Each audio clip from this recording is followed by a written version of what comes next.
तो आप सभी का स्वागत करता हूं पूरे अमेरिका की सबसे करीब और शायद सबसे खतरनाक कंट्री भी हैती। हर आदमी जिसको भी हमने बताया एयरपोर्ट पे कि हम हैती जाएंगे, सब बोल रहे थे वहाँ क्यों जा रहे हो, मरने जा रहे हो क्या करने जा रहे हो। भाई सड़क के दोनों तरफ इतनी ज्यादा गरीबी दिखने लग रही है। ये जो गार्ड भी था ना, इसने गेट के ताला लगा दिया ताकि कोई बाहर से अंदर ना आए। बार बार ऐसे आ रहे थे, परेशान कर रहे थे। एक ही ATM है, चल नहीं रहा, और ये मनी एक्सचेंज वाले भी चले गए क्योंकि कोई फ्लाइट तो आनी नहीं इंटरनेशनल।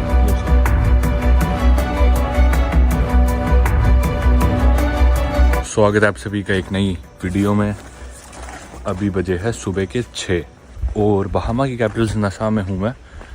अपने होटल जिधर मैं रुका था उधर से निकलने लग रहा हूँ बाहर और जाने लग रहा हूँ एयरपोर्ट की तरफ। एयरपोर्ट है यहाँ से करीब 2.5-3 किलोमीटर, यानी कि गूगल मैप्स पे दिखाता है 38 मिनट की वॉक है। एकदम सीधा प्लेन रास्ता नहीं है, थोड़ी सी ढलान सी भी है, चढ़ाई और फिर उतार। सामने मेरे बीच है, अभी अंधेरा हो रखा है, सनराइज शायद आधे-पौने घंटे तक होगा, अपन एयरपोर्ट पहुंचेंगे तब तक। आज मैं जाने वाला हूं हैती, जो कि एक और कंट्री है। हैती और डोमिनिकन रिपब्लिक आपस में बॉर्डर शेयर करते हैं, और हिस्पैनियोला जो आइलैंड है उस आइलैंड में वो है, जो कि क्यूबा के बाद सबसे बड़ा आइलैंड है वेस्ट इंडीज़ के अंदर। 2 दिन बिताए हमने यहाँ पे बहामास में। यहाँ पे टैक्सीज और चीज़ बहुत ज़्यादा महंगी है।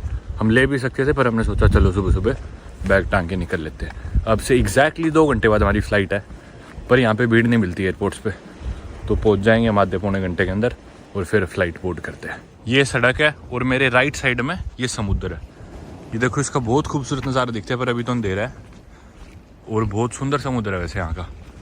भाई लगभग आधा घंटा चलने के बाद एयरपोर्ट आ ही गए। एयरपोर्ट के काफ़ी नज़दीक हूँ मैं, रोड पर आ गया एयरपोर्ट वाली। गूगल मैप्स दिखा रहा था 38 मिनट, पर 28-29 मिनट में ही हालिया में नवांकुर भी आ रहा है, हालिया में नवांकुर भी आ रहा है, पीछे होगा कहीं।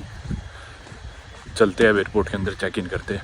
ये है भाई एयरपोर्ट। ये एक और गेट सिर्फ अमेरिका जाने के लिए, डिपार्चर्स, पर हमारी फ़्लाइट अमेरिका की नहीं है तो हमारा अलग डिपार्चर है। यहाँ पे टैक्सी से आपको 1 किलोमीटर भी जाना हो, मिनिमम जो रेट है वो $24 है। उसके अलावा $1 एयरपोर्ट यूज़ फीस है, तो यानी कि $25 आपको चाहे 1 किलोमीटर ही जाना हो। अब निकलते हैं अगली डेस्टिनेशन के लिए। हैती बाकी काफ़ी खतरनाक कंट्री मानी जाती है। ये देखो भाई, एयरपोर्ट के बिल्कुल एंड में आके अलग से है इंटरनेशनल डिपार्चर्स, यानी कि अमेरिका की फ़्लाइट सारी एक तरफ और पूरी दुनिया की फ़्लाइट सारी एक तरफ। इसमें चलना है अपने को। सही बताऊं तो मेरे को तो पता भी नहीं कौन सी एयरलाइन हमारी, कौन सी फ़्लाइट है। बुकिंग्स वगैरह सारी नवांकुर कराते हैं। मैं बस टाइम पूछ लेता हूँ कब निकलना है, कब पहुँचना है। वैसे सारा टाइम अकेले करना ही पड़ता है, पर ये होता है मैं थोड़ा रिलैक्स हो जाता हूँ कि ये करता रहेगा। ये है भाई एयरलाइन इंटर कैरेबियन। बढ़िया बात यह है कि इधर ना खाली रहता है एयरपोर्ट और चेक इन काउंटर, इसलिए लेट आने का भी इतना फ़र्क पड़ा नहीं। अभी आए हम और आगे हमारे ऑलरेडी सिर्फ 2 ही जने हैं। तो भाई चेक इन हो गया हमारा स्मूथली। बस उसने पूछा अपने निकलने की फ़्लाइट वगैरह दिखा, हमने दिखा दी। हम तो लैंड बॉर्डर क्रॉस करके डोमिनिकन रिपब्लिक जाएंगे। फ़्लाइट तो हमारी हैती से है नहीं, तो बोली कुछ मेरे को बाहर जाने का दिखा दो। फिर डोमिनिकन से मेरी फ़्लाइट है बुक, डोमिनिकन से मेरी फ़्लाइट बुक है कोलंबिया की। कोलंबिया से इंडिया की मैंने करा रखी है दिखाने के लिए कि मैं इंडिया जाऊँगा, पर इंडिया की मांगी नहीं, आगे मांग सकते हैं इमिग्रेशन में। 2 घंटे हमारा ले ओवर है टर्क्स एंड केकोस में, जो कि एक ब्रिटिश टेरिटरी है ना। और इंटरेस्टिंगली वो वीज़ा फ्री है हमारे लिए। नहीं होती तो, क्योंकि हम इमिग्रेशन क्लियर करनी है, अब इन्होंने इमिग्रेशन कार्ड भी दिया, तो अगर बाई चांस वीज़ा फ्री नहीं होता तो हम फंस के खड़े हो जाते हैं वहाँ पे। कुदरती दुनिया की सिर्फ उन कुछ ऐसी जगहों में से जिधर हम इंडियंस वीज़ा फ्री जा सकते हैं। हालांकि ब्रिटिश टेरिटरी है, पर आप उसे UK नहीं कह सकते क्योंकि UK से तो बहुत दूर है। बाकी बैग करा दिए। 25.5 किलो का बोझ था, वो अब उतर गया। ये 7.5 किलो का रह गया वैसे मेरे पीछे। मेरे बैग में मैग्नेट थे 3 जमाइका के, वो मैं वैसे बड़े बैग में रखता हूँ, पर इस बैग में ही रखे थे। तो सिक्योरिटी स्कैनर में आगे होंगे कि भी मैग्नेट है, पता नहीं क्या है, तो उन्होंने बैग रुकवाया। पर यार यहाँ पे बहुत अच्छे थे एयरपोर्ट पे, खुद ही उन्होंने मेरा बैग खोला, मैग्नेट निकाली, बैग दोबारा स्कैन किया, मैग्नेट डाली, बैग पैक किया। यूँ कभी मेरे को हाथ ही लगाने थे, बोले चिंता ना करो सर, हम कर देंगे। तो काफ़ी रिस्पेक्टफुल थे यार सिक्योरिटी वाले तो यहाँ पे। बोर्डिंग पास पे भाई लिखा नहीं था गेट, और उसने हमें बताया ही नहीं, फ़्लाइट वाले ने। ये है भाई अपनी प्रोविडेंशियलेस 815 इंटर कैरेबियन 271 गेट A7। चलो भाई पूरा खाली पड़ा है, देखो एयरपोर्ट। इधर ही हमारा गेट है, कोई सा कोई भी नहीं दिख रहा, गिनती के लोग हैं। अभी भी बोर्डिंग स्टार्ट नहीं हुई, मतलब अपन अबैंडन्ड एयरपोर्ट। 2 घंटे ये फ्लाइट उड़ने से 2 घंटे पहले तो घर से चले हैं। हाँ। और एयरपोर्ट में बोर्डिंग गेट पे बैठे, अभी बोर्डिंग भी स्टार्ट नहीं हुई और पैदल चल के आए हम लोग। आ लो आधा घंटा, तो कमाल हो गया। आगे भाई बोर्डिंग गेट पे, और छोटा ही प्लेन है वो, देखो वो खड़ा। और जने मेरे ख्याल 16-17 है, सिर्फ 80 जनों का प्लेन है जैसा नवांकुर बता रहे हैं। चलो भाई बोर्डिंग की तरफ। और भाई सारे लोग लाइन में तरीके से लगे हुए थे, यहाँ के लोकल ब्लैक्स भी। गोरा आके बीच में लग गया, मतलब अपन मानते हैं कि भाई ये सिविलाइज्ड है वो है, पर इन्हें कोई मतलब नहीं। सारे लोग लाइन बनाए खड़े थे, बीच में आगे घुस गया। Okay perfect, thank you.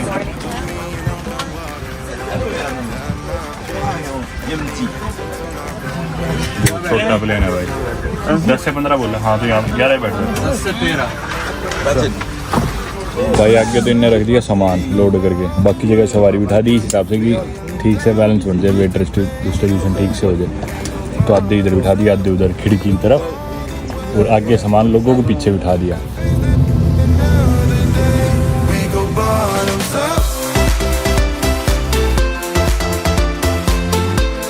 ये है भाई टर्क्स एंड केकोस आइलैंड्स का इमिग्रेशन फॉर्म, ये भरना है हमें, वहाँ पे जमा करना है। फ्लाइट में इन्होंने इतनी ठंड कर रखी, लग रहा है अंटार्कटिका में आ गया, इतनी तेज एसी कर रखा है। तो मैंने सोचा खाली बैठा भी यही भर लेता हूँ, नींद आ रही है पर सो नहीं सकते, ठंड इतनी ज़्यादा है।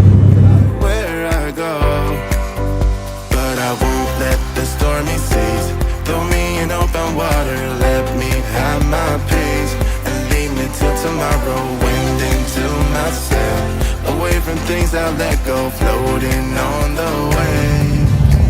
हो गए भाई सही सलामत लैंड। अभी वक्त हुआ है 9:41 और 11:45 पे हमारी अगली फ़्लाइट हैती की टर्क्स एंड केकोस आइलैंड से। तो हम थोड़ी देर बाद चले जाएंगे। बोर्डिंग पास हमें मिल ही चुका, 1.25 घंटा तो हम घूम सकते हैं बाद। तो भाई ट्रांजिट का उधर ऑप्शन था, ट्रांजिट पैसेंजर इधर से आ जाओ, तो हम इसमें आ गए।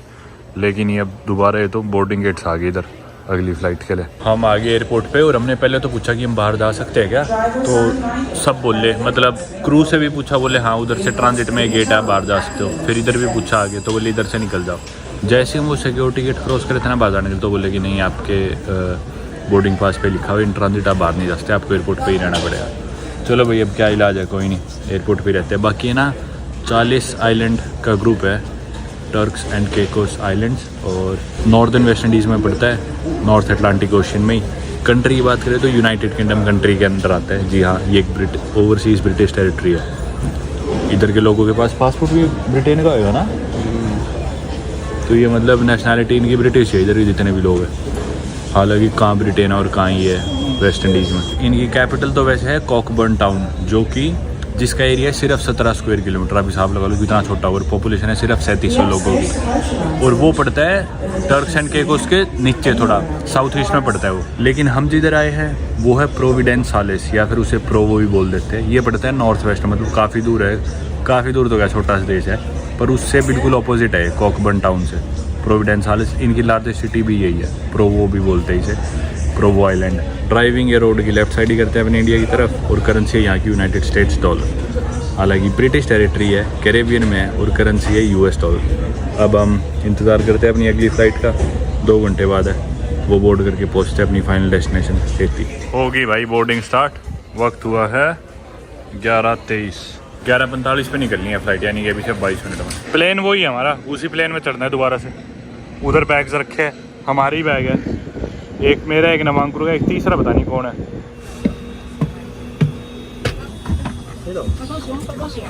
भाई पूरे प्लेन में बैठते सारे फ्रेंच बोलने लग रहे हैं, फ्रेंच शुरू होगी। तो हैती के ही लोग हैं, वैसे तो इनकी ऑफिशियल लैंग्वेज फ्रेंच और हेशियन क्रियोल है, यानी कि उधर की क्रियोल, और फ्रेंच बेस्ड क्रियोल है बेसिकली, क्योंकि फ्रेंच कॉलोनी थी अभी, तो फ्रेंच बोलते हैं सारे। भाई ऐसे लग रहा है किसी मेले में आया हूँ और झूले पे बैठा हूँ, और सारे लोग झूला झूल रहे हैं। तो प्लेन हिल रहा है, ऊपर से लोग ऐसे सारे चिल्लाने लग रहे हैं, छोटी छोटी बात पे किल किया मारे। Silence takes a hold, I can't let it go, chin up, no one knows, but I won't let the stormy seas throw me in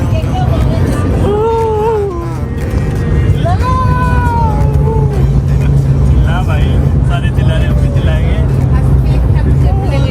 दोबारा दोबारा उड़ा, दोबारा प्लेन, एक और लैंडिंग बजा देगा।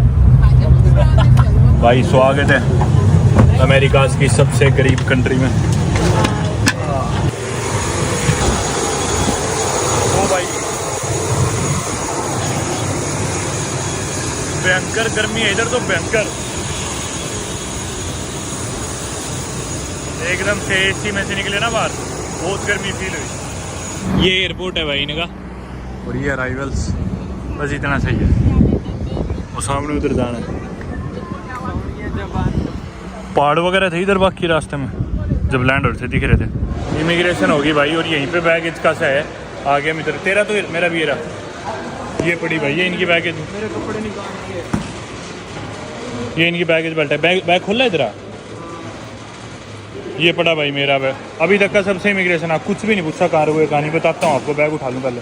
हम भाई कस्टम्स, इमिग्रेशन और बैगेज सब क्रॉस करके बैठे हैं बाहर एयरपोर्ट पे। पूरे एयरपोर्ट पे बस ये 4 कुर्सी है बैठने के लिए और बिल्कुल छोटा सा एक मनी एक्सचेंज है, एक ATM जो काम नहीं कर रहा। बाहर निकलते ही एक आदमी आया आई कार्ड पहन के कि मैं टैक्सी देता हूँ ये वो। हमने उससे पूछा कितने, तो बोला $100, यानी कि 8,500 रुपये यहाँ से शहर तक के 6 किलोमीटर। उसी टाइम मना कर दिया मैंने, फिर बोला ठीक है 70 में ले चलूँ। हर देश की तरह जैसे गरीब देशों में थोड़ा होता है, तो फिर 70 में भी हमने मना कर दिया। पर हमने जो अकोमोडेशन बुक कराई थी ना Airbnb से, वो कैंसिल कर दी। अब पता नहीं होस्ट ने करी है या Airbnb ने करी है, ना कोई ईमेल आई ना कुछ हुआ और उसका रिफंड भी नहीं आया। चलो वो तो बात की बात है, पर अब कोई जगह ही नहीं है हमारे पास रुकने की।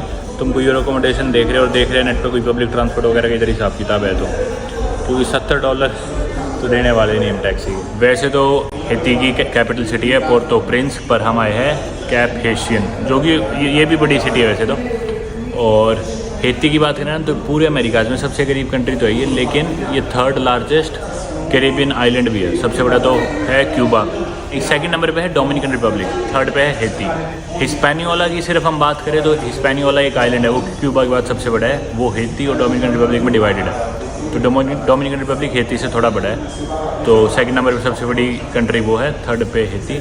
आइलैंड की बात करें तो जिस आइलैंड पे हैती है ये आइलैंड पूरे कैरेबियन में 2nd नंबर पे सबसे बड़ा है आफ्टर क्यूबा। बाकी इसके अलावा साउथ वेस्ट में एक टेरिटरी है नवासा, जिसे हैती तो अपनी क्लेम करता है और US बोलता है हमारी है, डिस्प्यूटेड टेरिटरी है वो। एरिया इनका 28,000 स्क्वायर किलोमीटर और मैंने बता दिया कि कैरेबियन की 3rd लार्जेस्ट कंट्री है। पॉपुलेशन इनकी 1 करोड़ से थोड़ी सी ज़्यादा है, which makes it the most populous country in the Caribbean, और यही शायद एक कारण है गरीबी का। उसके बारे में अपन आगे बात करेंगे वीडियो में, पर हम पहले टैक्सी और होटल का अपना वो रेजोल्यूशन ढूंढ लें। Our taxi is already coming. It's on the way with the hotels. Okay. Yeah. Just अभी एयरपोर्ट से बाहर निकला हूँ मैं, और बाहर निकलते ही सारे लोग गिर लेते हैं, गाड़ी लेनी है गाड़ी लेनी है, यहाँ चलो वहाँ चलो। जैसे कि आदमी भी आगे मेरे चिपक गया।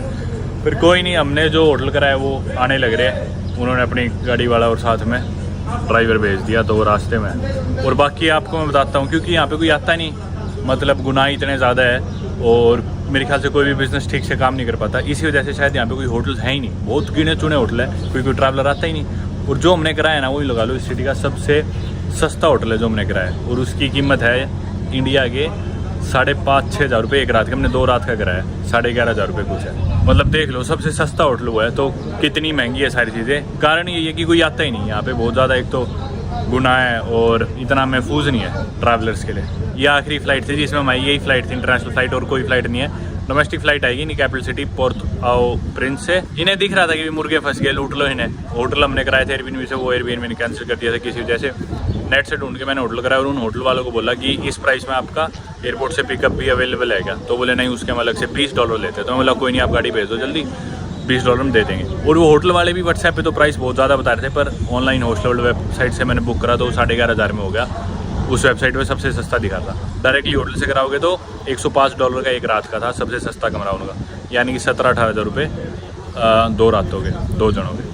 कोई नहीं, चलो इंतज़ार कर रहा हूँ मैं। बाकी ज़्यादा दूर मैं भी जा नहीं रहा, क्योंकि पहला दिन है इस देश में, कुछ नहीं पता क्या माहौल है, उस हिसाब से फिर रिकॉर्डिंग करेंगे आगे। मतलब शोर बहुत मचा रहे हैं आसपास, लोग फालतू में चिल्लाने लग रहे हैं, कुछ कर रहे हैं, वो तेज बोलते हैं सारे। एक ही ATM है, चल नहीं रहा, और ये मनी एक्सचेंज वाले भी चले गए, क्योंकि कोई फ़्लाइट तो आनी नहीं इंटरनेशनल, मतलब सब बंद कर दिया। ये जो गार्ड भी था ना, इसने गेट के ताला लगा दिया ताकि कोई बाहर से अंदर ना आए। बार बार ऐसे आ रहे थे, परेशान कर रहे थे, कोई कुछ। बाकी प्लेन से हम जैसे उतरे और चले ना इमिग्रेशन की तरफ, तो दूर से इन्होंने हमें पहचान लिया एयरपोर्ट स्टाफ वालों ने कि ये यहाँ के नहीं है, टूरिस्ट है। दूर से हमें बोल दिया इस लाइन में लग जाओ, और उस लाइन में हमारे से पहले कोई नहीं था, ना हमारे बाद कोई नहीं आया था टूरिस्ट वाली लाइन में, क्योंकि इन्हें पता आता ही नहीं कोई टूरिस्ट। और 4-5 जनों का स्टाफ था, वही सब कुछ था। क्योंकि एक लेडी ने हमारी इमिग्रेशन की टूरिस्ट अराइवल फ़ीस लगती है पर पर्सन $10 जो हमने पे करी, 2 जनों की $20, तो उस लड़की ने हमारी ली। और वही लड़की आगे फिर चली गई थी बैगेज चेकिंग पे इमिग्रेशन के बाद में। और ना हमारे बाद कोई आया। तो उन्हें पता था बाकी बैग्स उन्होंने हमारे ठीक से चेक नहीं करे, ऊपर से देखे बोले जाओ, क्योंकि इन्हें पता है कौन टूरिस्ट आते हैं यहाँ पे, इन्हें परेशान नहीं करते। बाकी ये भी अब स्टाफ वाले सारे जाने लग रहे हैं, सब कुछ बंद हो लिया, हम ही बैठे अंदर इंतज़ार कर रहे हैं ड्राइवर का। 95% ब्लैक्स है, बाकी 4-5% या तो मिक्सड है या फिर वाइट्स है, वही है मतलब मोस्टली यहाँ के यही लोग हैं। करेंसी है इनकी हेशियन गोर्द, $1 में 150 हेशियन गोर्द के करीब होता है, 150 शायद थोड़े ज़्यादा होते हो। मतलब जमैका की जो करेंसी थी ऑलमोस्ट वही कन्वर्जन इधर की, और 1 इंडियन रुपये में 1.8 हेशियन गोर्द होते होंगे। बाकी लोग सारे फ्रेंच बोलते हैं, इंग्लिश बोलता मेरे को अब तक कोई नहीं सुना। टैक्सी वाले ज़रूर बोलते थे, यही जो फिक्स लाइन होती है, हम आपको ले जाएंगे, कितने पैसे दोगे, इतने में ले जाएंगे। इनका GDP $2,000 से भी कम है पर कैपिटा, मतलब बहुत ज़्यादा अनएम्प्लॉयमेंट है, करप्शन है सरकार में, और पॉलिटिकल इंस्टेबिलिटी है, एजुकेशन कम है, इंफ्रास्ट्रक्चर काफ़ी पुअर है, हेल्थ केयर अच्छी नहीं है, और इसी वजह से अनएम्प्लॉयमेंट भी ज़्यादा। और काफ़ी हेती के जो लोग हैं ना वो एमिग्रेट बहुत करते हैं, बाहर जाना चाहते हैं, मतलब देश से निकल के। ये देखो भाई एयरपोर्ट के शीशे से मैं आपको दिखाता हूँ बाहर की दुकानें खिड़की से, सब दुकानों पे कितनी ज़्यादा जाली और प्रोटेक्शन है, मतलब ज़रूर चोरी वगैरह काफ़ी होता होगा। और ये तो सेफ इलाका है, आप मान सकते हो, एयरपोर्ट के बाहर बिल्कुल एयरपोर्ट का गेट है, ये एयरपोर्ट के बाहर की दुकान है। ये देखो कैसे मतलब रेंट अ कार, ये तो चलो रेंट अ कार है, ये देखो COVID-19 का ये वो टेस्टिंग का होगा जो भी, इस पे भी मतलब इतनी जाली protection. Express car rental, Aves भी है बाकी इधर कार रेंटल, ये भी देखो पूरा जाली से ढका हुआ है। मतलब इससे आइडिया हो जाता है कि कौन देश कितना सेफ है, कितना खतरनाक है। मैं तो ऐसे ही हिसाब लगाता हूँ हर चीज़ पे, मतलब जैसे आप देख सकते हो जालियाँ और कितनी सिक्योरिटी, ताले। सोचो एयरपोर्ट के अराइवल को बार बार ताला लगाना पड़ रहा होगा गार्ड को, मतलब कोई अभी जा रहा है उसके लिए ताला खोलेगा फिर वो बाहर जाएंगे। मतलब किसी देश के एयरपोर्ट में सोच सकते हो, मतलब काफ़ी अजीब सा लग रहा है। देखो फिर ताला लगा दिया इसने पीछे, ताकि कोई और ना आए, लूटपाट ना हो जाए जो भी। भाई एक गाड़ी वाला आया तो है, उन्होंने कहा था कि ना होटल की टी-शर्ट पहन रखी होगी उसने। भाई होटल वालों का मैसेज आया कि जो ड्राइवर है वो गेट के बाहर खड़ा है। एसी तो था यहाँ। हाँ इधर एसी, अपने होटल में एसी नहीं है ना शायद। कैन यू प्लीज, या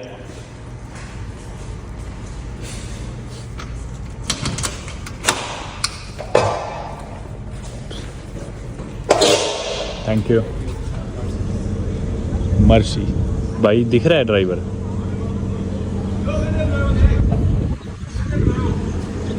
ये है क्या? शायद वही था, वो काली गाड़ी में जो आया था। Hey man, hello, bonjour, hotel habitation, okay perfect. बाकी भाई ज़रूरी नहीं, गरीब देश है, खतरनाक है, तो हर आदमी बेकार होगा ऐसे। Thank you so much. हर आदमी बेकार होगा ऐसा कोई ज़रूरी नहीं है भाई। सोमालिया में आपने देखा खतरनाक देश है, लेकिन लोग कितने अच्छे थे। सीरिया में आपने देखा, ऐसे लोग तो मैंने दुनिया में कहीं देखे ही नहीं। तो ये कोई ज़रूरी बात नहीं, देश गरीब है या खतरनाक है तो हर आदमी बेकार है। ऐसे देशों में बल्कि बहुत बढ़िया लोग भी मिलते हैं। तो देखेंगे अपना एक्सपीरियंस कैसा होगा, अपना सफ़र कैसा होगा। गेम सी, nice to meet you. You speak French, Creole? Okay. तो इनकी ना ऑफिशियल लैंग्वेज दो है, एक तो फ्रेंच और एक हेशियन क्रियोल। मतलब नो फ्रांसिया, सोलो इंग्लिश, नो स्पेनियल, ओके। तो बोल रहे कि मैं सिर्फ फ्रेंच बोलता हूँ और क्रियोल बोलता हूँ। लोग क्रियोल में ही बात करते हैं। इनकी जो क्रियोल है वो ऑब्वियसली फ्रेंच बेस्ड ही होगी, क्योंकि क्रियोल इंग्लिश की भी होती है। जैसे कैरेबियन कंट्रीज मोस्टली में ट्रिनिडाद एंड टोबैगो, बारबाडोस, सबकी अपनी अपनी क्रियोल है, तो वो इंग्लिश बेस्ड क्रियोल। अब आपको नहीं पता तो बेसिकली ब्रोकन इंग्लिश है एक तरह से। लगा भाई एयरपोर्ट से बाहर निकलते ही यूँ लग रहा है किसी बस्ती सी में आ गए सही में। मतलब गरीबी बिल्कुल साफ साफ दिख रही है। इन लोगों की कमाई मतलब देख लो, पूरे अमेरिकाज में, कैरेबियन में, नॉर्थ अमेरिका में, साउथ अमेरिका में सबसे करीब है, दिख रहा है वो। अभी तक मैंने नॉर्थ अमेरिका ऑलमोस्ट पूरा ट्रैवल कर लिया, कैरेबियन पूरा ट्रैवल कर लिया। मतलब इस देश में अलग से ही दिख रही है गरीबी। और ये जो कॉन्टिनेंट है पूरा नॉर्थ अमेरिका बेसिकली बहुत महंगा कॉन्टिनेंट है। यहाँ पे आप इंडिया के 2-3 गुना भी कमाते हो तो कम है इस कॉन्टिनेंट में, लेकिन यहाँ पे इंडिया से भी कम कमाई है बेसिकली। देख लो कैसे गुजारा करते हो। ये ना मेरा 54वां देश है और अब इतना ट्रैवल कर लिया कि किसी कंट्री में जाए बात कुछ अजीब सा लगता नहीं, अलग सा। मतलब थोड़ा बहुत हम कैमरे पे एक्स्ट्रा दिखा दे जैसा कि हमें लगना चाहिए था तो हम दिखा देते हैं, और आमतौर पे कोई ऐसे खास नहीं लगते, क्योंकि इतने देश ट्रैवल करती है, हर देश किसी ना किसी से मतलब लगता ही है। इस देश में आगे वही मेरे को लग रहा है कि ऐसा कुछ मैंने पहले कभी नहीं देखा, बहुत ही डिफरेंट है यार। ऑटो चल रहे अपने इंडिया की तरह, और गरीबी धूल मिट्टी अलग ही है भाई ये जगह। रोड की इस तरफ समुद्र है, लेकिन समुद्र से ये खिड़की नहीं खुलती गाड़ी की, नहीं आपको दिखा देता। समुद्र से पहले इधर कचरा पड़ा है बहुत सारा, और बस यही कुछ नज़ारे हैं। सामने देख लो आप,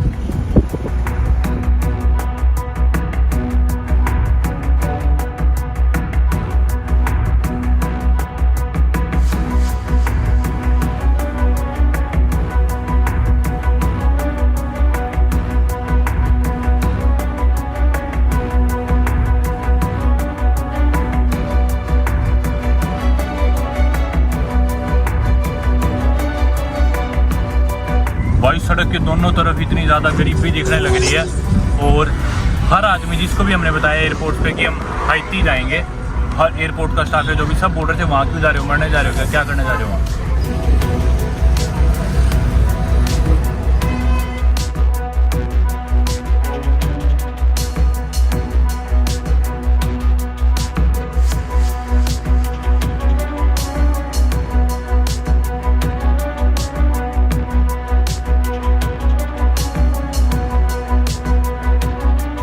होटल के काफ़ी नज़दीक आ गए हम। वैसे तो पूरी बस्ती तो क्या कहूँ मैं, ये ऐसी है सिटी शायद पूरी, क्योंकि एयरपोर्ट से लेके यहाँ तक सब ऐसा ही दिखा।